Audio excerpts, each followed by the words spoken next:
The indestructible Ring of Honor class of Guts and Glory celebrates two of the toughest and roughest Bengals who have ever lived. The timing was perfect that the two guys on the board are some of the grittiest, hard-working players that we've ever seen.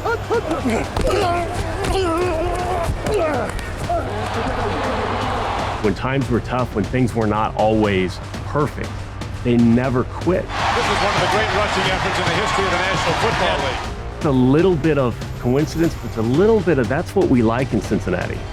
Both played with a terrible tenacity and a relentless pride that only grew when they were snubbed on their draft days. They turned out to be so stubbornly prolific that Corey Dillon still stands as the club's all-time rusher, and Tim Krumrie is its only defender with 1,000 tackles, even though their last Bengals game took place more than 20 years ago. I think if you pick two players, one offensively and one defensively, that represented the physicality of what you'd want from a player in your franchise, Tim Krumrie defensively, Corey Dillon offensively.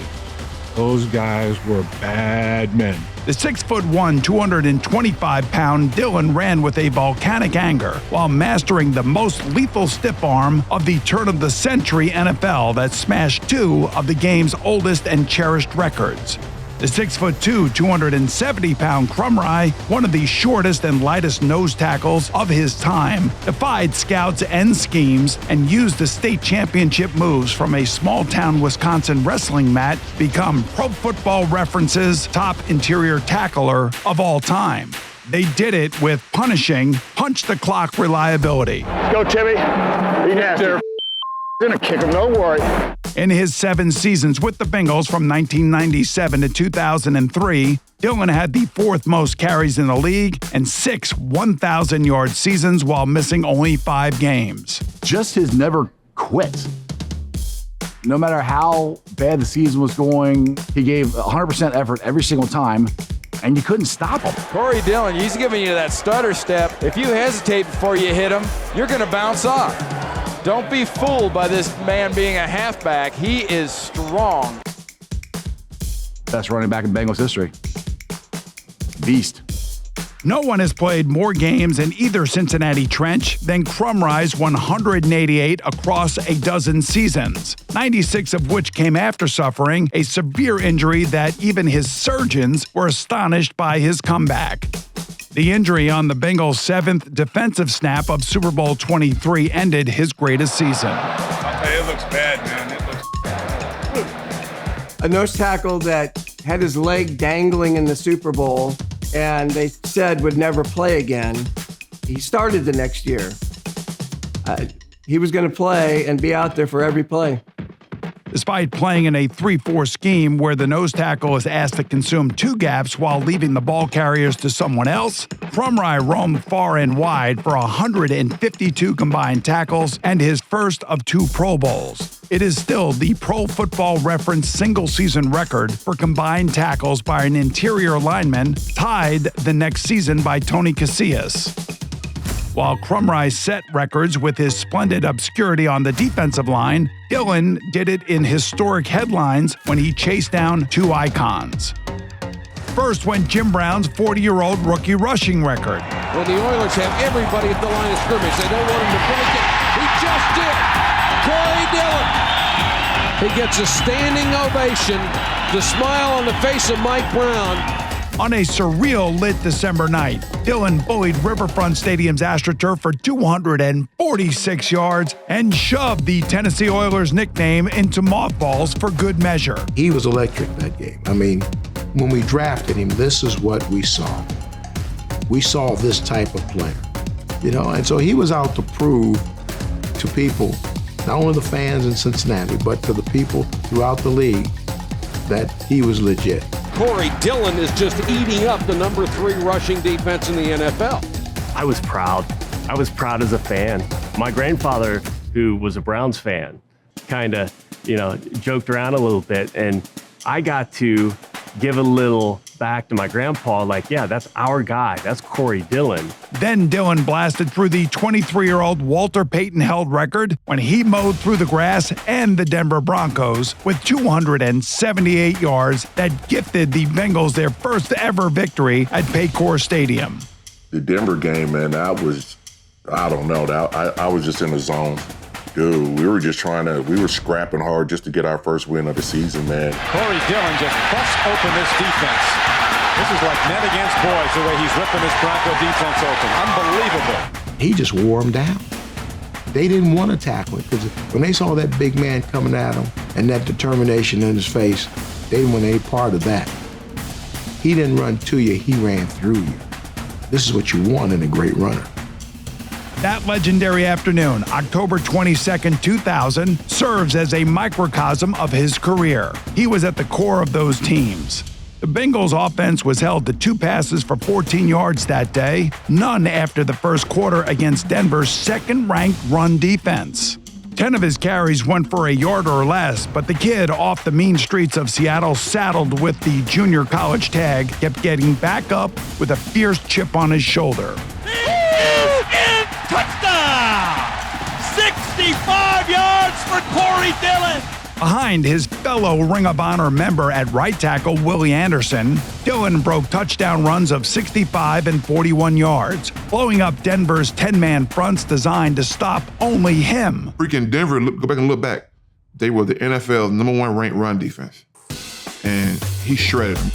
Corey Dillon is a different stratosphere of a lot of guys around the league. He's broken more tackles today than you can count. We are not worthy. You are the master, Corey Dillon. Dillon's last rush of the day, and only his 22nd in the game, was vintage old-school Dillon, as he tried to run out the clock ticking past the 2-minute warning. Instead, he unfurled a run for the ages. They'll hand it back to Dillon, who breaks another one. 35-30, one man to beat. Stiff arm, 10-5. Corey Dillon! How about that? After screeching to reverse the field from a horde of Broncos, he found himself breaking into the open with that speed so stunning for an athlete of his size. It took him down the left sideline against the unfortunate cornerback Terrell Buckley, where a setup inside-outside move and a flick of the stiff arm put him in the end zone and history. Single game rushing record. So you break a record of Jimmy Brown, and you break a record of Walter Payton, you're pretty good. Corey Dillon was really good. And Corey Dillon is overwhelmed with emotion on the Bengals sideline. They're dousing him with water, dousing him with Gatorade. He's covering up. You know, we didn't have the record that a lot of teams had through his tenure. But what he did stood out. It just tells you what kind of player he actually is. Absolutely remarkable. That means a lot, man. Still, almost 20 years later, those 2 games will be remembered in my brain forever. The Pro Football Hall of Fame called for his uniform. Unlike his draft day, Corey took this call. Furious he didn't get drafted in the 1997 first round, Dillon bolted out of his house and never did take the Bengals' phone call in the second round. You know, I was supposed to go to the first round. Everybody know this story. I ended up slipping into the second round, man, and when I finally got the news, I was a little disappointed I ain't going in the first round. But you know what?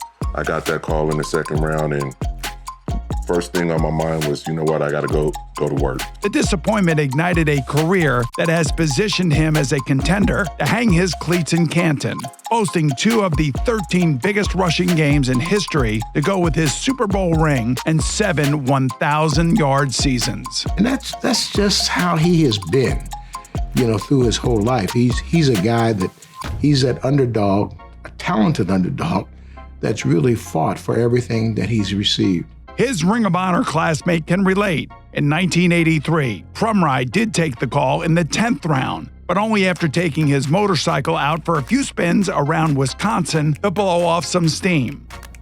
The story on that goes, Dick LeBeau went up to the University of Illinois. He said, "Who's that number 50 with the towels hanging out of it, blood bleeding out his nose?" That's Krumrie. He come back to Cincinnati, goes, "I want that guy." If you can believe it, he was a 10th round draft pick. In today's draft, he wouldn't have even been drafted. He'd be a college free agent. And I think value might be the best pick in franchise history, getting Tim Krumrie in the 10th round out of Wisconsin. It's not like he was a collegiate unknown. He had been a 2-time Walter Camp All-American. He had played in the Hula Bowl All-Star Game. He went on to the NFL Scouting Combine, and he is a member of the College Football Hall of Fame.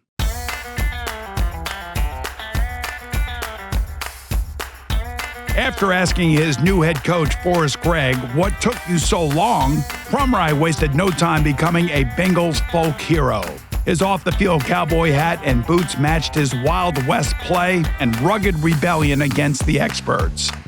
In his first training camp, Krumrie made life miserable for first-round pick Dave Remington. The All-American center from Nebraska and the ultimate underdog cemented himself as a fan favorite. I remember, during the course of the season, Dick Modulewski was his defensive line coach. They'd say, okay, this drill's half speed. And Tim would look at Mo, and Mo would look at Tim, and they'd smile. There was no half speed. Well, Tim was one of those guys that went 100 miles an hour every snap in practice. Probably one of those guys that practiced the way he played, just constantly, nonstop, relentless. A couple times you have to say, Tim, the game is Sunday, just tone it down just a bit. I remember coming in the locker room one day, his leg is just black and blue, literally all the way from his groin all the way down to his ankle. Like, dude, what are you doing practicing? He goes, I don't miss practice. I don't miss time. He never stopped. Every single day. Forget every practice, forget every game. Every single snap. He was all business, all out, 100%. I remember saying to him, kidding me, I'm like, we're in a water break. I'm like, Tim, I don't know, man. I'm 32 years old. I don't know if I can play 1,000 games this year. He goes, you might want to think about retiring. He started laughing. I loved the practice. I had fun at practice. I had a good time. And I would always, from day one in practice as a rookie, I'd run all over the field like a crazy man. And that backers would go, who's that crazy guy in front of us? So that was me running and screaming into the ball. Krumrie's emergence as one of the NFL's top nose tackles showcased his guile, leverage, and intensity, qualities he would later employ in his 15-year career coaching NFL defensive lines. Let's go. You want to mess around? I'll mess around your ass. Let's go. Despite his prowess, earning respect proved as challenging as his draft day experience. Before the Cowboys made their first visit to Cincinnati, Dallas center John Rafferty admitted he didn't know much about the Bengals and referred to their third-year nose tackle as Crummy. While Krumrie seethed, teammate Chris Collinsworth said the Bengals were more afraid of him than the Cowboys. Krumrie raged for 11 tackles that day, with 7 coming in the first half, where the Bengals kept Dallas pinned on the mat, leading to a breakthrough victory. The thing that's amazing about the safety that it comes from 4 down linemen is they have Krumrie 69 and Boyarsky 61 and Browder 79, all of them putting good pressure. By the time his signature season of 1988 arrived, everyone knew Krumrie's name. If they didn't, they knew it at the Super Bowl. He was in the middle of a defense that got there allowing just 2 touchdowns in 2 playoff games. There was a time during the season we had a party with Boomer in his basement. We stood around and looked at each other and we're going to Super Bowl. We all just said, hey, we're going. And we did. Win it, we made it home. We're going to bring that home. When Krumrie couldn't continue in the big game, he refused to leave the locker room and nursed a beer as the doctors tried to convince him they needed to set the leg. We understand that Tim Krumrie refuses to go to the hospital. Since he wanted to remember the game, he refused painkillers. When the stoic stopper they call the Cowboy couldn't get the bullet from the security cop, he bit on a towel instead. No one thought he was coming back anytime soon. Some thought never. Except for Krumrie. People thought, yeah, he's not going to play again. There's no way he's going to play football again. Tim Krumrie was like, I'm playing football again. I'm not missing a game. I'm not missing a snap. It's unbelievable. I mean, it's like, is this guy, is he human? I mean, is there a little Martian in this guy? That Super Bowl where he broke his leg was the first game that I ever watched as a kid. To see him go down, to see how the team tried to rally behind that, you could tell barely, minutes into being a fan, what Tim Krumrie meant to the team. He not only started the opener less than 8 months later, he never missed a game during 6 more seasons with a 20-inch rod running the length of his leg. How's your leg? It's going along pretty good. That's good, man. Feels pretty good. I can't believe you played with it. High school, true freshman, never missed a game. College, true freshman, never missed a game. NFL, 12 years, never missed a game. I mean, I got tackle stats, that's fine. I have the stat that I really am proud of. All those games and never missed a game. At age 32, Krumrie led the Bengals in tackles for a fifth and last time, unheard of in the world of nose tackles. The Bengals gave him a motorcycle at his last game in the 1994 Riverfront finale, and the Cowboy closed out his remarkable rodeo in a full-throttle circle as he roared out of the stadium much like he did on his draft day. Now Krumrie and Dillon are ushered into Paycor to be honored in Monday night's halftime rally of Tough Guys. As Dillon's name goes on the building he christened with historic power and speed, Krumrie bikes into the Ring of Honor with a Cowboy's pride and strength.